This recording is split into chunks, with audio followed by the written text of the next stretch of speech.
She said, "What is it?" I'm explaining it to her.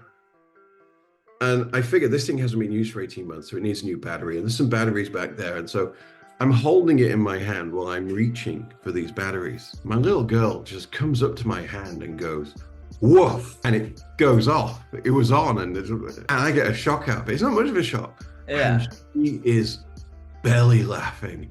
She is bent over. She's slapping the things. And I'm like, Okay. damn, this is a thing. This is a thing, and that's kind of where it started. And the show that's online now is not the show that we started with. It's gone through a very organic process. The irony is, we don't actually want to shock anybody. We really don't.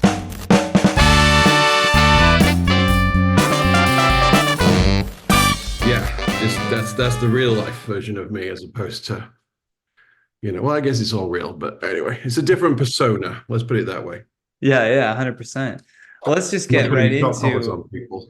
yeah, yeah. I want to know lots about that too. But like you reached out because you we have a mutual friend in Jared Nathan. Yeah, Uh, yeah, both he's a Toronto comic and I met him there when I had lived in Toronto to do comedy for a few years and yeah, yeah, great guy. And I'm assuming you guys met on Kill Tony. yeah. I think so, probably. Yeah. Yeah. Was he on the show? My first show?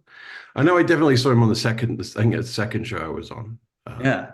I met him. So when did you start comedy and at what point, like how far along in your comedy career were you before you did Kill Tony? That's a great question. Um, I was, I guess I was about 4 years in. If you include COVID, COVID was weird because True.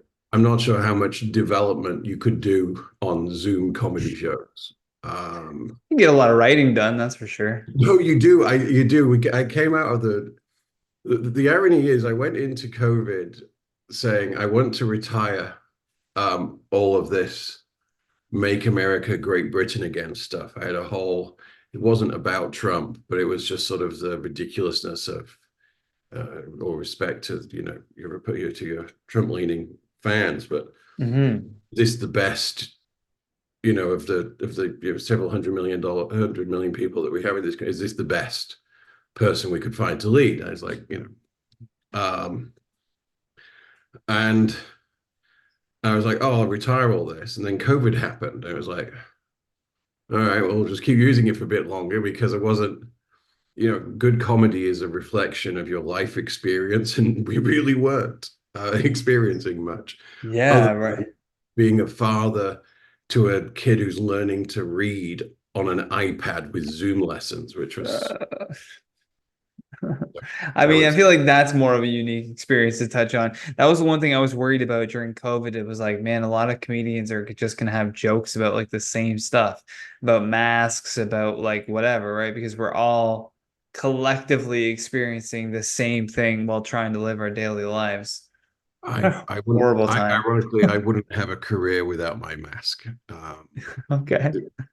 Oh, it was my first joke. I was in I went to Austin. I was actually so it was the no was it November, I think. It was November of 22. And I was going to my first security conference in what was it going to be more than 18 months. And I said, well, I'll fly to Austin. I've not seen Tony since LA, which is a while ago. How did you do Kill Tony in LA? No, I met Tony. It's really weird. I met him in San Francisco. I took a buddy of mine. Kill Tony was doing a weekend. What do you call it? Kill Tony Mania. Dave Broussard's a good friend of mine, and he got up and he killed, absolutely killed. He did a 59-minute set, standing O, fantastic. Wow. And Tony invited him down, and being a good, comedian who's trying to make their way, you do everything you can. You ride any coattails that present themselves. Of course. Yeah. I was helping the band and Red Band get their gear back into the van because it was at my sort of home club at Cobb's up in San Francisco. Nice. And I went down with Dave. I don't know, it was like 3 or 4 weeks later. Ironically, Tony forgot to put him up. and was really apologetic and really nice about it. And he took us into the back of the Comedy Store and introduced us to everybody. And yeah, that's when we got to know one another. Ah. And then I had a whole plan of buying an electric car and bouncing between San Francisco and LA so that I could be in LA every Monday to do potluck at the store and then put my name in for Kill Tony. I had a whole plan. And then COVID happened. Yeah, so then I had to go to Houston, and I thought, well, screw it. This conference is, I don't have to start. I'm doing the morning keynote at 8 a.m. Well, if I go there, if I fly into Austin on Monday, go to Kill Tony, I can drive from Houston to Austin if I leave at 4:30 in the morning. Only a comedian and a serial killer thinks that way. Pretty much, pretty much. It's a very similar pathology. If I kill them at 11, I'll be back to my family by noon. And Yeah, yeah. I'll do a review of the car on the way for my other Yeah, YouTube. yeah, Yeah, that was yeah, yeah. classic. No, I love that thought process too, because I remember when I first started comedy, I was like in a smaller town and there was no like scene, so I'd have to drive 4 hours to just like get a spot or an hour to Ottawa. But I would literally like drive 4 hours to Toronto to be on a microphone for 5 minutes if I was lucky, then 4 hours back. My friends are like, "You're insane." I'm like, "No, I just really need to get on a stage." Yeah. I try not to think the The psychology of it too much. well. I don't. There's elements of it that never leave you. Yeah. And for me, I still think of these things in a military way. So, um, Yeah, let's talk about that. You said you were an ex-British military intelligence hacker. Can you yeah, say that? I can. Are we gonna get, is No, MI6 gonna come through my door? where's your door? Where's your door? Canada. Hold So on. I'm on home base. Hold on. I'll tell you. Yeah, yeah, yeah. Pull up the IP address. Would you like to know the last four digits of your social security number? Um, I know what you searched last summer. Uh, um, don't ask. I'd say I still have the skill set. I still have it. It's over here. I have what I call the bad laptop. It's over here, just the in case. bad laptop. Wow. Yeah. So yeah, I got expelled from school when I was 16. This is back in England for hacking. And the most frustrating thing about that is my old man did not stand up for me Oh, uh, wow. because there was no proof that I did it. There was a complete lack of evidence, and that's because of how well I did it. Wow. How did that make you feel when he didn't stand up for you? My dad had put up with my shit for years. I don't blame him for Are one you second. grateful for it now? You're like, okay, you kind of made me like have to suffer consequences for my actions. Yeah. You say so. You saying that, and the irony is my website says comedy or consequences. I've never quite put those two things together, but yeah, you're Yeah, right. yeah. It's yeah. I didn't learn. My old man was an interesting character. He's basically from the Victorian era. He's a self-made man. He wasn't good at school. He he learned to read and write later than his brother. His brother, my uncle, an amazing man, very accomplished. I don't give out his name, but he's a he's a media figure, a significant one at that.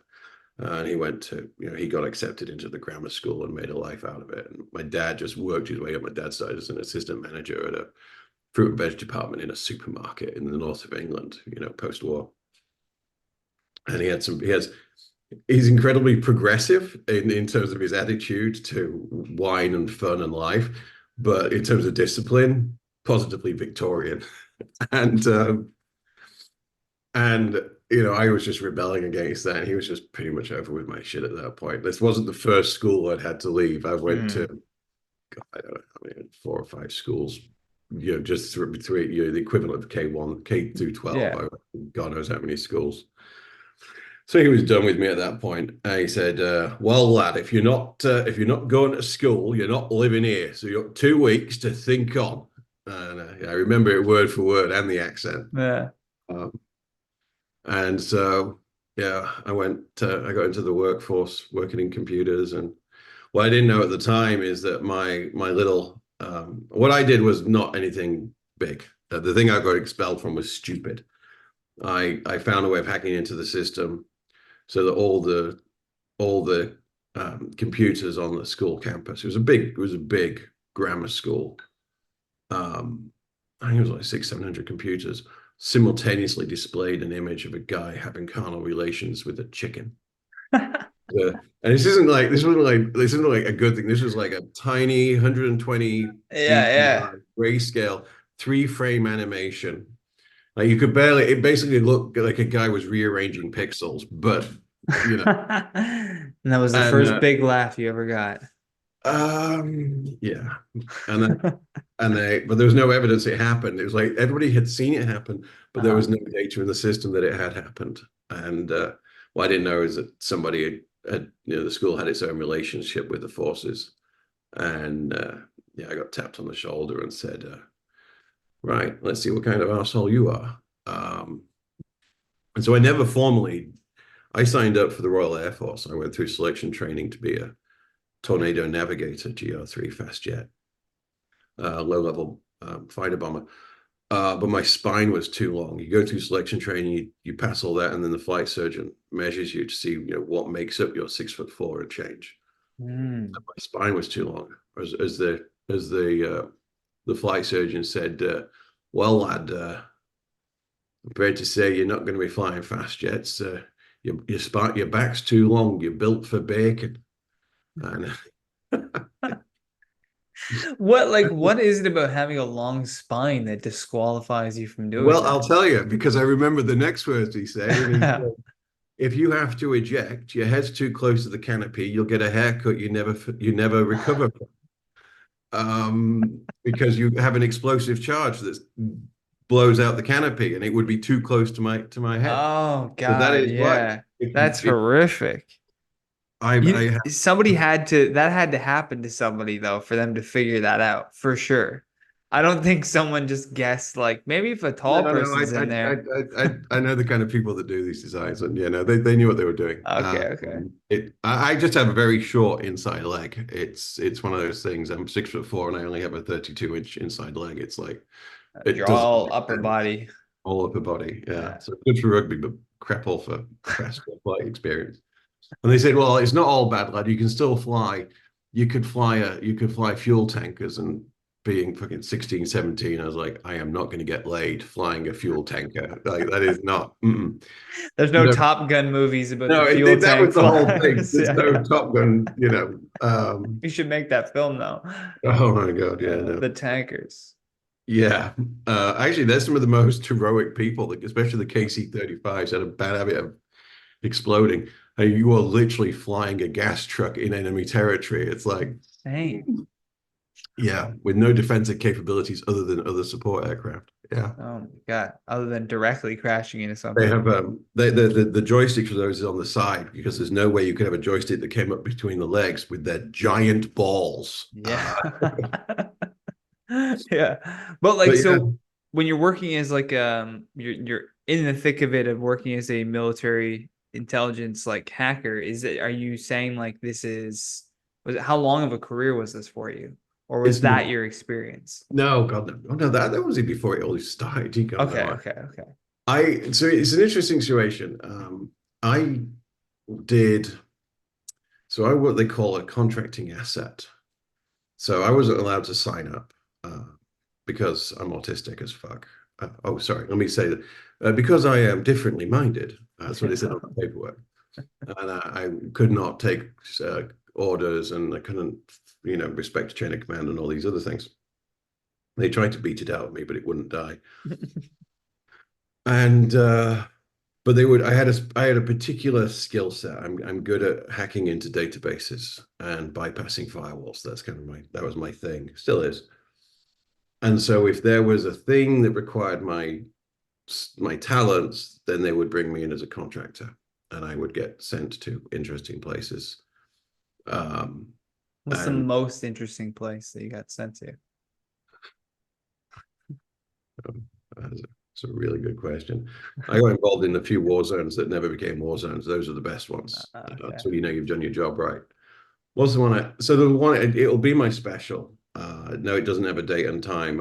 I've written it. I'm actually working. I'm actually gonna do the. I'm actually gonna run it for the first time in a couple of weeks in Vegas. I'm headlining in Vegas, and one of the shows I'm just gonna do that. It's separate to everything else I would do. Oh, cool. And that was I was in Kabul on a Wednesday morning in Afghanistan, and I took part in an armed bank robbery 10 days before I got married in Carmel, California. And my wife had no idea until like 5 years after we got married how I paid for the wedding. The irony is, I paid for the wedding by taking part in a bank robbery. We were stealing data, not money, but same principles. A couple of Yeah. thanks for support.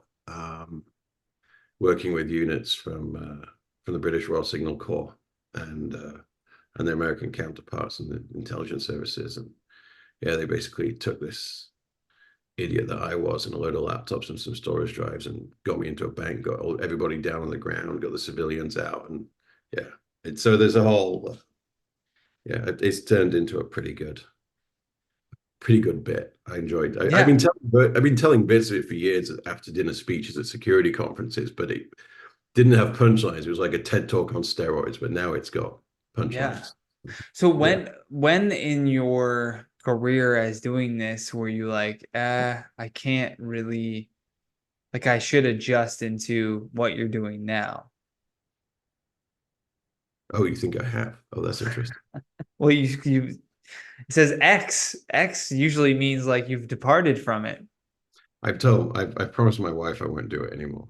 Um, I got into can't go into the details of this, but I went to Eastern Europe for spring break last year. Um, and east of Poland, if you know what a map looks like, to help as a contractor to it wasn't for a governmental body, it was for I can't even describe what it was, but anyway, I went to deal with some stuff and I actually got hurt on that occasion. I didn't know what the Russian was for or other Cyrillic language was for unexploded ordnance. I was training people to recover data from uh, laptops and phones from captured or dead enemy combatants.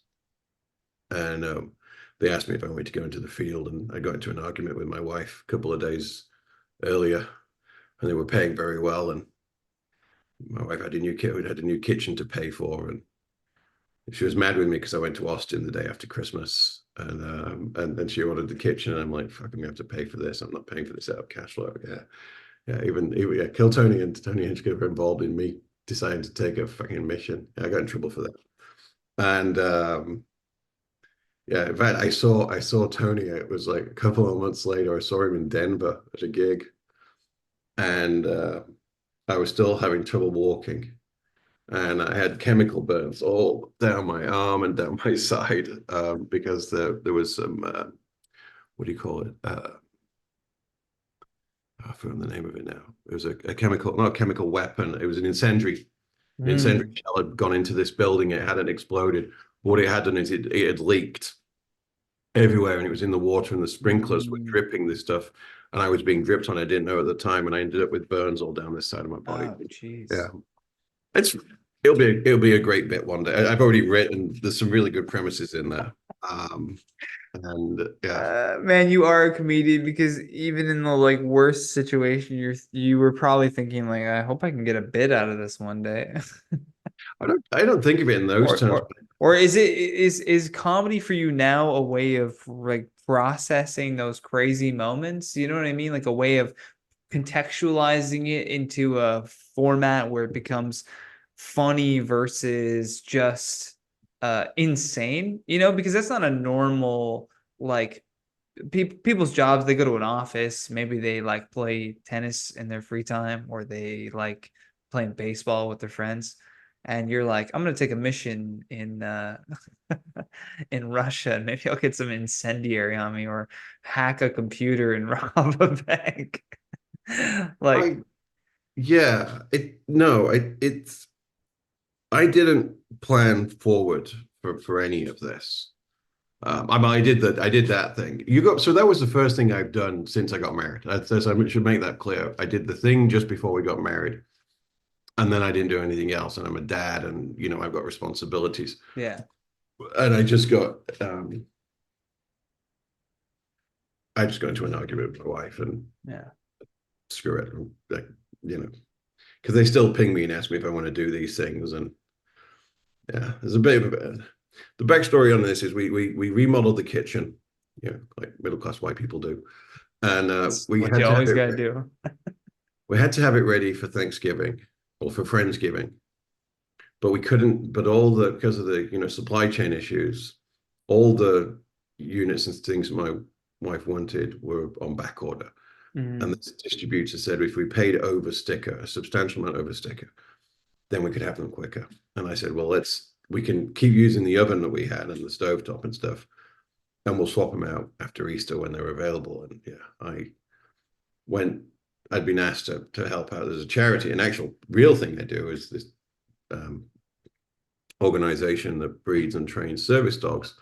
And they'd asked me, because they knew I like going to Austin, would I go to Austin? Well, you don't have to ask me twice. Just give me half an excuse and I'll go to Austin.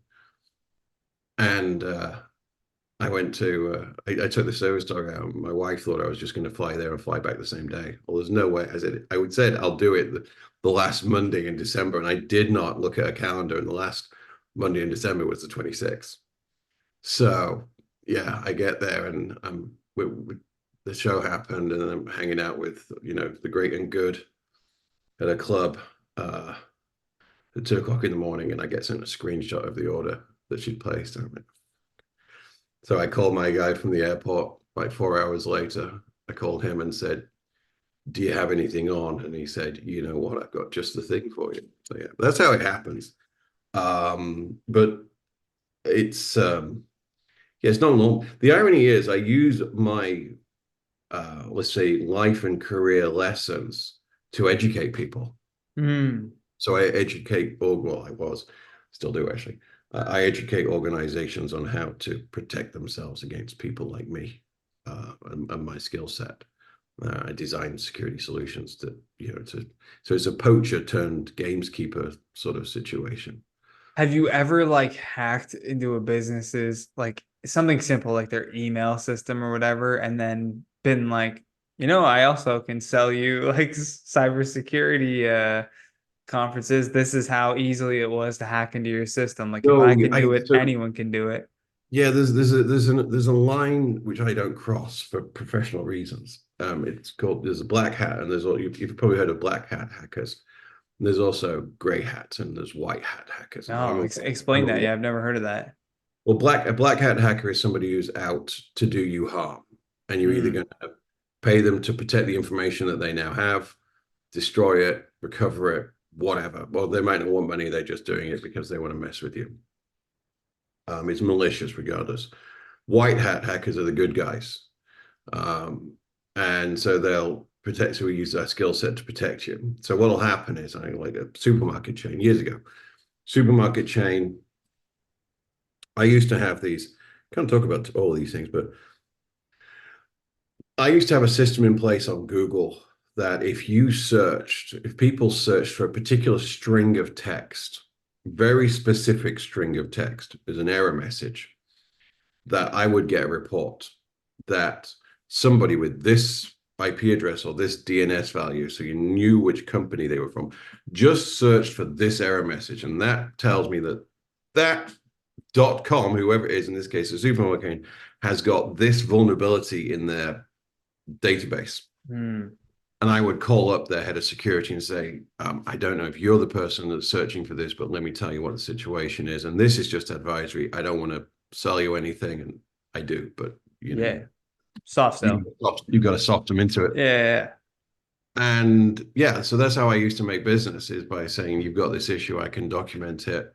And then I would, depending on the person, I would either do a straight up vulnerability assessment, or if they got angry with me, I said, well, Yeah. I'll be on adversarial terms. I said, if I do it, you pay me. And, you know, head of that supermarket chain called me one day.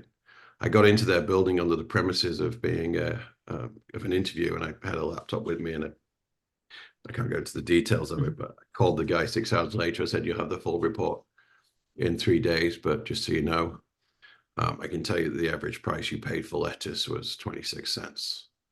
And he screamed at me. He said, "How the hell do you know that?" That's not what he said. Yeah. I said, "Well, I tell you, I have the data." He said, "I've been looking at my firewalls. You do not have that." I said, "Well, you're assuming I went through your firewalls and I didn't just go through the front desk of your building." Um, so yeah, that's how I pay my bills. British accents are a very useful thing. It's like, Yeah, yeah, no doubt, man. You could just say anything and someone's like, "Oh yeah, sure, right this way." How did you discover that you could do this? Did someone teach it to you, or was this something that you just explored yourself and like got better at it as you tried different things? gangly kid, not very good looking, good with computers. The story writes itself. I know, Uh, but it's got to start from somewhere, right? I'm wired different. I just like the challenge. Um, I just really like I just really like the challenge. You got to remember, I was learning how to do this stuff before the internet was really a thing. You know, Hmm. networked computers were the thing, but you know, the internet was still a research project. I'm old. Um, I didn't experience the internet as we know it now until I was, holy shit, I could drink. So it must be like 19 years old. Yeah. So, you know, I was doing all this. I was learning how to screw with things before that. Hmm. Yeah, it's what you do when you know, it's what you do when you can't. You're at an all boys boarding school. There's no girls. I mean, there's only two choices, and I went with the keyboard. You know. Yeah, yeah. Sorry, hay fever season. So It's okay. yeah, no, that's. I just got into it. You know, I knew the school the teachers used to ask me for help with the computer systems. You know, I knew more about them than the teacher. So yeah, one of them Okay. things. So just in general, you were just interested in it and just developed from there. Yeah, I'm a geek. I always have Yeah. been. I self-identify Okay. as a geek in a suit. That's Yeah, my. yeah.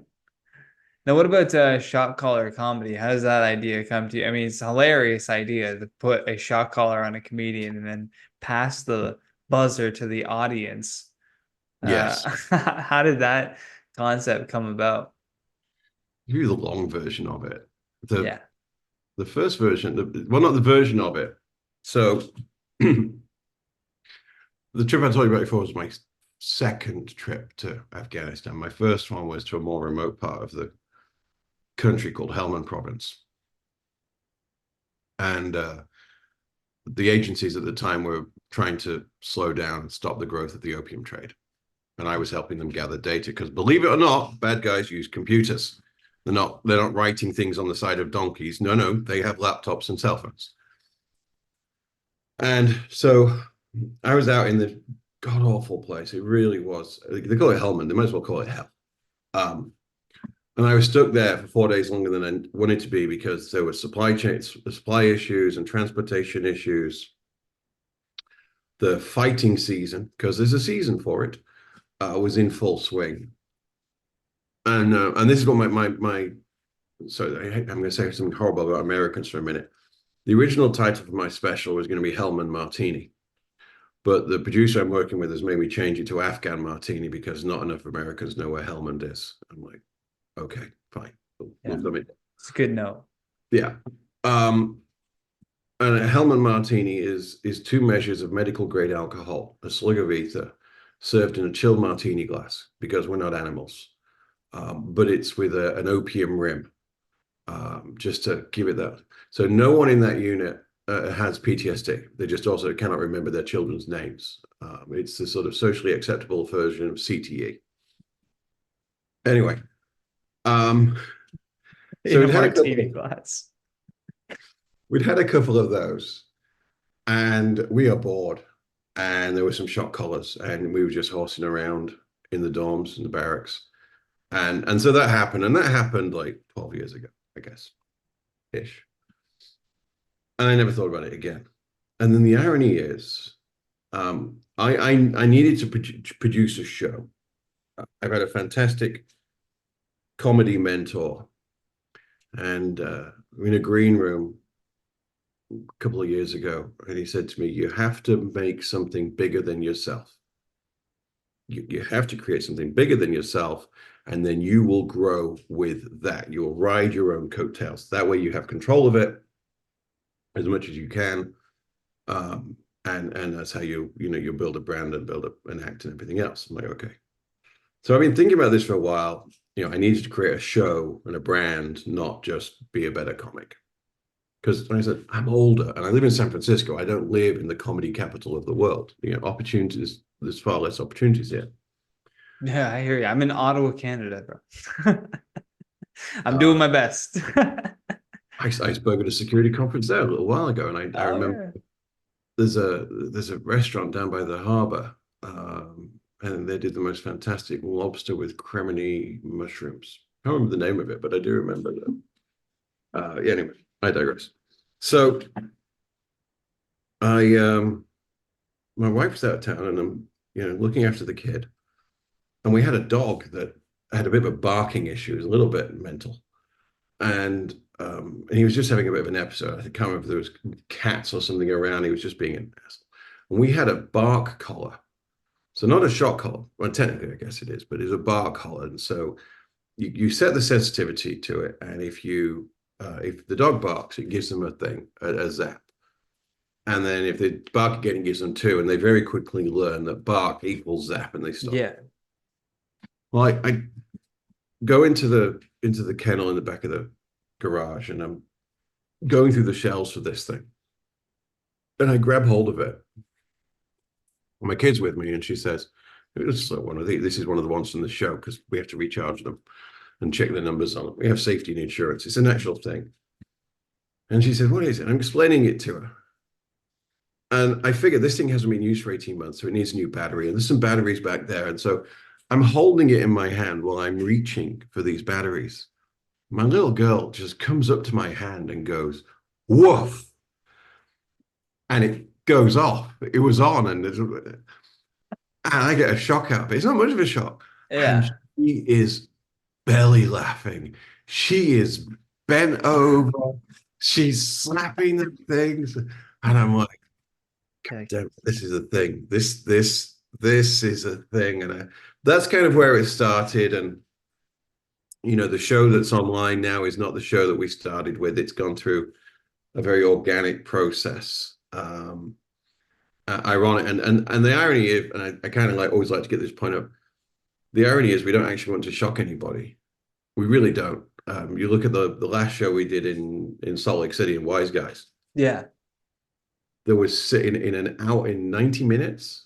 I think we did five zaps on three comedians. That That's was it. good. Yeah, yeah. That's because the comedy was great. Yeah, and that's what you want, right? You want people to succeed. But I love the theme of it is so good because like yes, you don't want anyone to get shocked, but like there's that underlying like threat that it could happen at any moment. And that's what kind of keeps the audience probably like on edge and hanging off of every word from the comedian because they're like there's this constant it's a thing that gets used in movies a lot. Like there's the Suspense. ticking bomb underneath the table, and they keep cutting back to the bomb counting down and then cutting back to the people having a conversation like they don't know that there's a bomb under the table, and you feel your hands like sweating. You're like, oh god, is this gonna happen? So for the best of you, for your audience, so they know what it is there's five of these in the audience, and I think you can see the light turn on, Yeah. and they're connected to a little display we have on the table.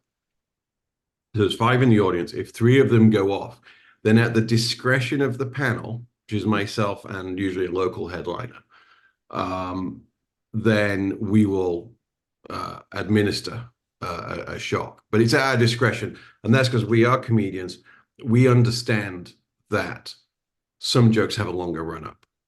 I do advise the comics come in hard. Don't. This Don't give isn't them a second to think. this isn't Yeah, this isn't this isn't time to do a 90-minute wind up with a clever payoff. You're not going to make it to 90 seconds. yeah. Yeah, yeah, Yeah. Um, but the audience feels like they're in control. And like you said, this is one of the things I do a lot of gigs in Austin, and they lock your phones up. We don't have to do that. no one's looking at their phones. They're watching that comedian. They're watching all the time. Oh my God. Then we do a little bit of an interview. Because I want to promote the comics, and so we ask more about where their jokes come from. We don't really talk too much about their lives. I have reasons for that. We talk about how they develop whatever joke it is that stood out. If you watch the show, you'll see me writing, and I'm always writing down which premise. Mm, So where did that come from? What was the thoughts of that? I want to learn more about that, and I think that shows them as better comedians because we are watched by producers. And then we ask, and this is my favorite questions: what club dates are you booked on? Not what mics are you doing and running, and what yeah, psychedelic shows and no, no. What club shows are you on? It's not really to give them promotion because by the time we've edited this and put it out, it's probably happened. sure. But we're giving them that showcase moment and identifying with clubs because Yeah. that's where the real talent development takes place. And it's a lot of fun. No one gets hurt. We have very strict safety. There's a safety briefing, believe it or not, before every single show. There is a lineup. It's all booked. There's a big piece of paper that says which is your collar. So because occasionally the wrong person. It is funny when it happens. We have two showcase spots in the show where they do 4 minutes and change, and they don't wear a collar. They're usually local Mm, headliners, and for whatever reason, because the club's dark or whatever, the comics that because they're kind of on their own recognizance, yeah.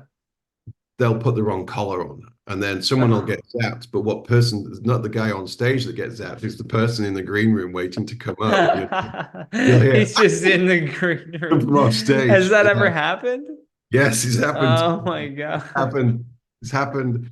It happened in Austin, and that show we didn't air that show. We had a lot of Oh, technical issues. We just turned it into clips, and the shit. lovely Dulce, she was lovely. She was an amazing comedian.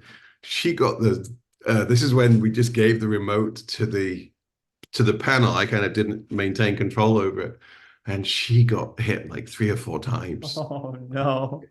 It's not bad. It's very. Should point out we use this thing on a maximum of It, two yeah, percent. it's like a little buzz. It's there, and don't When tell you're anyone. not expecting it though, it has to be Here's so the like, thing, and oh, so I'll give you a little bit shocking. of inside baseball. When we do the test, so everybody we record it because my insurance company wants to verify that this is all taking place. Of course. It's a serious thing. They sent me an addendum recently. No one is allowed to bring tasers on stage anymore because it's happened twice and it can't happen again. That's the thing. We draw the Uh, line in dog shot colors.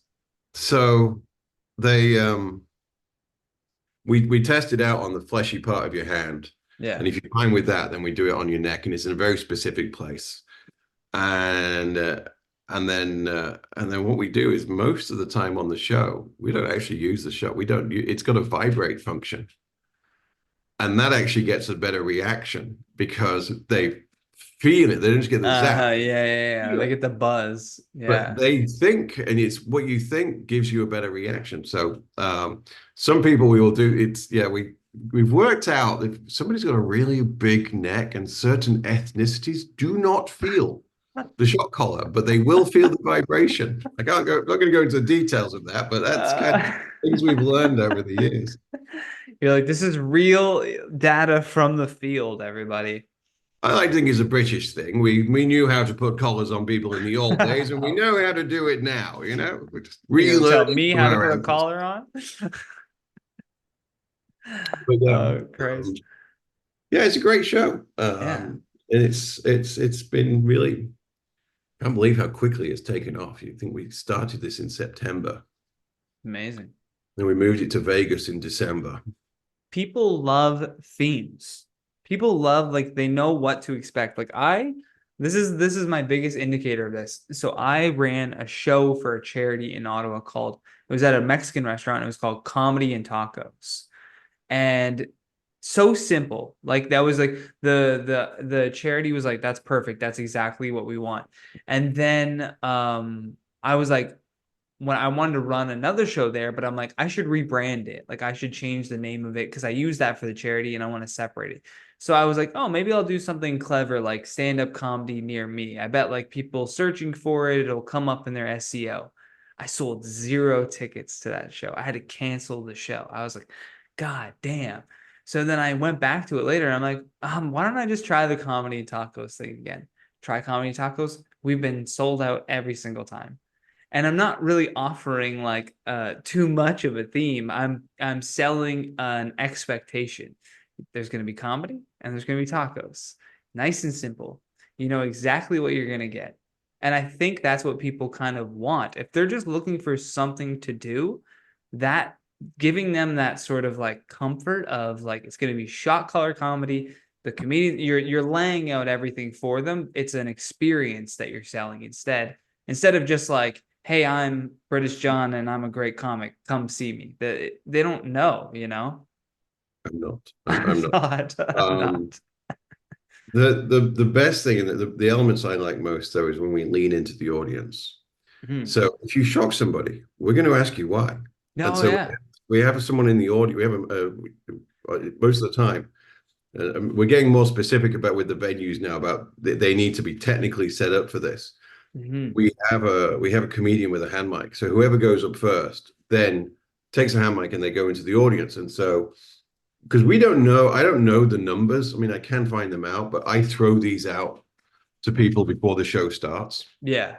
So I don't know who's got what number, but I can see which number's being pressed during the. Uh, And so you can build up a picture of what this person does and doesn't like. And that covers everything from what kind of jokes, male or female, and ethnicity. Trust me, those are the three big things.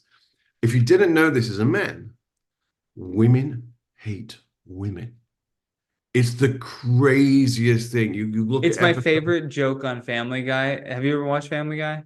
Yes. There's an episode where it's like the Lois is like one of the last people on Earth, and then they're like, "This is the other like last woman on Earth," and she goes, "Bitch." Like just it's so accurate. It's We so there was, subtle. there was this brilliant comedian. I've forgotten her name now. Uh, Ali Lily, I can't remember now. And she did this brilliant bit about her lady parts were known as the soup kitchen. Okay, the context is everything. yeah. And the buttons instantly lit up. I mean, just like there wasn't even a delay. It was, and they kept going off. And then the next guy to come up, I think it was Harold, came up and did a joke about he lives with four women and they are just bleeding whoas. Nothing.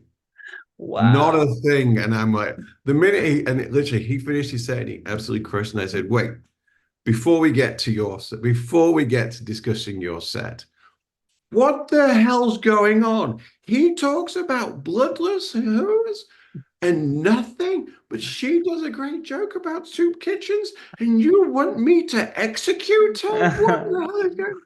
You learn a lot about humanity when you give, it's like the Stanford experiment, but in a 90-minute frame. Yeah, yeah. And imagine if you gave the button, like if you didn't know who was given the buttons and it was just like an anonymous like buzzing, that would add even more. It Like is they would just anonymous. attack, they would go I can't in. see into a dark room. Oh, I You know, guess, yeah, not until they have to. That's why I like that you like go to them and ask their reasoning because it's yeah, like they have some accountability for their actions, right? absolutely. They But have we to lean now give a into it. reason. We lean into it. There is, I'll be honest with you, there is a certain racial element goes on to this. You very quickly learn who doesn't like what, and it's not because they do it straight away, but you soon It's get it. crazy. Yeah, And so when I know the name, I know who's coming up, and so yeah. whilst I don't actually know who buzzer number two, I tend to mess around with buzzer number two. It's kind of just become a thing, and I'll be like, number two, Mhm. easy. Okay, just let's pretend you're not racist. Let's just pretend. Let him get 30 seconds under his belt, Yeah, yeah, yeah. then go to town. Give him And a know, chance. yeah, Yeah. number two, seriously, he's not even wearing a collar. This is one of the feature acts. You can't hurt this person. And so it's a really good, but it's not always number two, but I can see there is a pattern. It's funny to Yeah. lean on that though. Um, Now, John, there's a question that I always ask my guests, and I want you to think of yourself at 15 years old, who you were at that time, where you were, what you were going through, whatever your situation was, and the phone rings, and it's you now on the other end. So, what piece of advice would you give to your younger self, Shut knowing the as well that it's not going to affect your current timeline whatsoever? But shut the fuck up. what do you say? That's what I would say. I would say you are not as clever as you think you are. In fact, it's worse than that. You're actually cleverer than you think you are, but you have no idea how to use that. You don't have the life experience to understand it, and you are going to get into a lot of trouble. So shut up and go to university and learn how to become a human being, and you will have a much better life. That is what I would say to me in a heartbeat, and why my daughter has no choice but to go to university, because I'm blessed. I have a great life. Just even outside of comedy, just a corporate life and as a normal person, I've done good. But my God, I should have done this 50. I should have got to the point I'm at 15 years ago, uh, and all because I thought I was smarter than I was, and I wasn't. Uh, yeah, these Powerful. I know. Yeah, humbling yourself is always a good thing. But keep listening to Bill Hicks, because that's gonna be just you know what, uh just Arizona Bay. Just spend more time listening to Arizona Bay. You'll be fine. I think I'd probably add Yeah. that one at the end of it. Yeah, Yeah, you're like, that'll come in handy later. absolutely. For people watching on YouTube, I always appreciate it. Make sure you hit that subscribe button. If you're listening on Apple Podcasts or any other podcast platforms, please hit follow. That always helps the show. Go follow British John. It's British John Comedy on I would Instagram. I would urge you not to. I would go and follow. I urge you to. BritishJohn.com. No, go to Shot Collar Comedy. You're not going Shot to see caller much. comedy. I say, go to British John, and I'm not joking. Go to British John. I Yeah. hate to click over your pod. See that post? You click on that. That's why. So I kind of 13 unofficially, weeks ago. yeah, I Uh, I made a decision, and this for any other comedians listening, this is my advice: is you only have so much time in this life. You only have so much time, and so focus on not what you want to do, but what is going to actually work for you. mhm. And um, and so because I have a kid and I have a life and I have a wife and I'm trying to hold that together. It doesn't matter if I'm going to a mic or if I'm going to Vegas. It's the same amount of time away from the family, basically. Yeah. So I committed to only doing shot collar comedy, um, until such a point as it's grown to be self-sustaining as a career choice. I'm amazed how quickly it's grown. Yeah, man, you're building a business. Like that's amazing. And you have a website too, shotcollarcomedy.club. People Mhm. can go there and check out where you're gonna be. They can watch a video on there, see the events. You've got a YouTube page set up. Almost That's been 3,000 growing. subscribers. That's amazing. Yeah, that's all happened in the last 3 weeks. 3,000 subscribers for 70 videos, dude, is incredible. That's I great. That's mean, great most of growth. those are shorts. There's only 6 Yeah, episodes. that's Um, fantastic. It's I've got at a Shot feeling. Color Comedy too, people listening. No, you're very kind. It's yeah, just putting time into that. It's the irony is I am headline. The situation, what I want to get to is where I do a weekend. I'm actually doing this in June. I'm not flexing the bit because I'm not advertising it, but Yeah. I'm doing, I'm headlining in Vegas on the 7th and 8th at the same venue where I'm doing shot called comedy. So I Amazing. the 7 o'clock show and I just walk 35 yards down the hall to the other room and then do shot collar. And That's sick. I that's love that. that's the situation I want to that I always wanted to create. And so it's nice that that's happening. I think it's going to happen in New York. I'm headlining in New York on the 13th. But I have to go. I have to get a cab, but that's not a big deal. Yeah, and then shot callers happening at St. Mark's Comedy Cellar on the same at 10 o'clock. So it's like that is perfect. But anyway, I digress. No, that's Yes, amazing that you're able to set up like a theme comedy show that people love and then also see growth independently and be doing those shows too. That's really it's really cool, man. no, it's and if any, I'm being cheeky here, but if any comedy club wants a great off night thing, we sell out. We sold out our first show at Wise Yeah. Guys. That's great. Wow. You Yeah, should that. you should come to Ottawa and do if you do a Canada tour, come to Ottawa, do Ottawa, Toronto, Montreal, and Hey, do an Garrett, Ontario tour. Garrett, Nate. Well, we tried to do it. So Yeah. I'm going to throw. Are you passed by Yuk Yuks or anything like that? If I throw Yuk Yuks under the bus, does that get you in trouble? No, no, I'm not on their roster or anything. We we tried to do that with Yuk Yuks for this summer with Jared. Uh, Jared was going to front it. Well, I was going to front it, but Jared was going to be on all the shows, and he was going to announce it at the little thing he did in LA a few days ago. And I was working with a really good producer, and he put it to the a number of the Yuk Yuks franchises. I think is probably the right word to Sure, say. yeah, yeah. They have different franchise owners. They didn't say no. They said hell no. Really? Yeah, absolutely. So Yuck yucks. The beacon of free speech was like, no, you can't do that. Was it like a liability thing?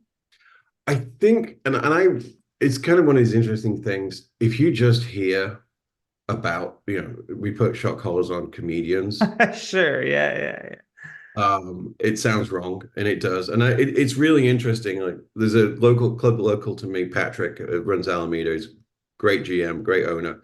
He's a snob. I love him. By the way, we love the same albums. There's no way he's going to do it. Not a can in yeah. hell's chance. And I thought it would be the same for Wise Guys, but they were like, okay, if it's professionally run and you've got insurance and you're not going to screw up, do it. But it does take a little leap of faith, Yeah. especially when you don't have a pre-existing relationship with these people. I haven't You done have much. to be like, I think, so big that they couldn't afford to not have you come in. They would then take the risk knowing that 100% this guy's going to sell out two shows Thursday to Sunday if you wanted to, right? No. Well, that's the crazy thing. When I'm doing, I go on tour in a couple of weeks with Sammy Obeid, and I'm back to doing how I did it in Texas. So I do. Sammy does a 7 o'clock. I do a 10 o'clock. Mm. Or I do the off night that he has because he wants to take his girlfriend out for dinner one night on tour. It's like, awesome, you do that. Hi, Yeah, I rent your yeah, venue. yeah. Yeah, it's how you do it, but yeah, it's a stupid. I would say it's a really stupid show, but it's professionally executed. Yeah. 265 comedians have not been hurt, including a blind combat Navy veteran. Yeah, that was. Wow. Yeah.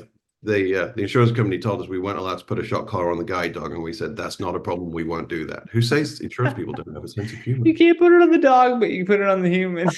They wrote it into the amendment. A It's so collar number that's one made of the for amendment. dogs. Yeah. Well, they need to know the stage dimensions. Yeah, yeah. These are actual real things, and so because we put a markdown, which is partly because for focus of the cameras, but also Sure. for insurance purposes, it has to be that. And and I thought he was joking, and no, the paperwork came through with it. So the first addendum is service animals will not receive a shock collar. I'm like, oh, they weren't joking. And then, because after we do the show, before I can put it out, it has to go to them. They actually insist it's one of the rules.